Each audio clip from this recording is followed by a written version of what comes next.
Well, hello everyone. We are so excited today. We are talking about, I'm super excited. My new book, Grow, Scale, and Exit is out. So you can grab it on Amazon, and it's how to sell your business for millions.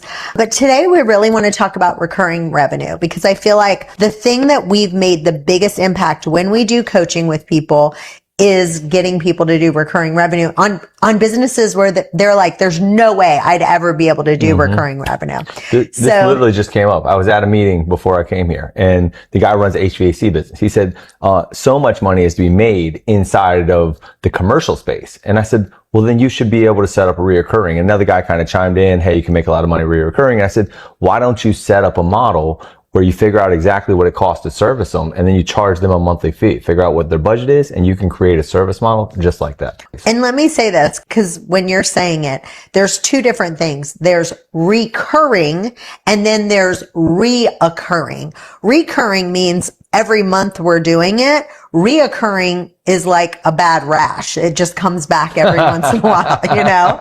So, and I want to say this, that a lot of owners, they try to, I love this quote. We call it boil the ocean. I don't know if you guys have ever heard of that, but they try to come up with a subscription offering that appeals to all their customers.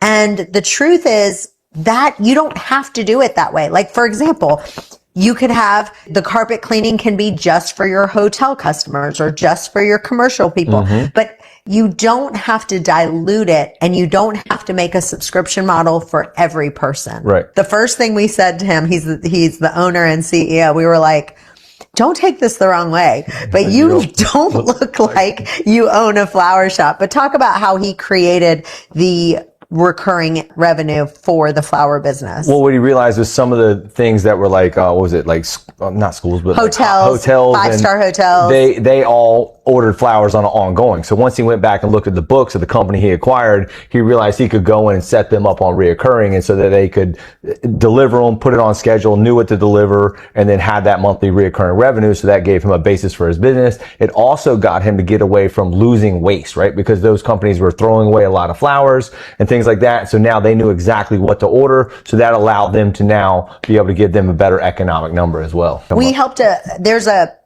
HVAC business that every 6 months they come and replace your furnace filters. Well, guess what? When you need a new furnace or when you need a new HVAC, I think they charge like $100 or $200 a year. That's it. But they're doing that so that, yes, they make a little bit of money on that. It's just extra money. But guess what? When you need a new furnace, when you need a new HVAC, who are you going to call? The guy who you've already built a relationship, who comes out every 6 months to replace that filter. You know, on top of that, we kind of talked about this in that meeting I was in. He said, I went behind a couple people, and they're going in and telling everybody they got to replace the air conditioning, and they don't need it because they could just do maintenance and parts. But when he sets up the subscription model, those people are going to be able to come to him. So he's going to basically win twice by being the one by maintaining it now to service it. And then when that time comes, replacing it, instead of the people that are just coming in hunting for the replacement, and then they don't have any reoccurring. And sometimes people are doing that in their business and in their sales. Okay. Perfect example is like, we've been using that Mach 3 razor for probably 15, 20 years, right? Because it's the same, that base, if you do a different base. And so when you think about that, it kind of goes back to, can you create a commodity where they're not even going to switch? Like, we've been using that razor, honestly, for the last we've been married, 18 years now? Wait. We've been together 17 years married. Yeah, you're right. 18 years we've been dating. Well, you know. Yeah. Anyway, so another thing to think about is like with a toner, you know, like if you have a printer and you've got an HP printer or whatever, you're going to keep buying it. Let's talk Can they refill it for me too? Because I just don't even have time to do that, let alone order it. Yeah. So let's talk a little bit more about, as far as the acquirer, when they're looking for buying your business, the amount of money they're willing to pay for your company if you have a subscription model. So I'll give you an example. that we have in our house. I'll let you chime in on that. But we're really big on clean air, clean water. I mean, our whole house is like organic. So we have because of me. because we have an air doctor and then we have a Jasper air filter.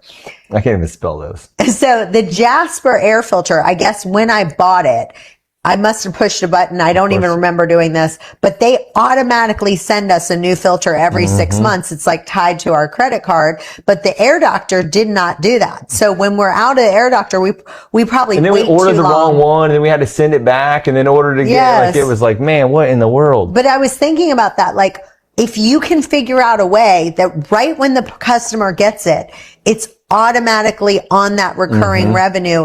That's the key of what you need to do. So get on a call with us. Let us help you map this thing out so that at any time, if you want to sell, we can help you grow, scale, and exit and sell your business for millions.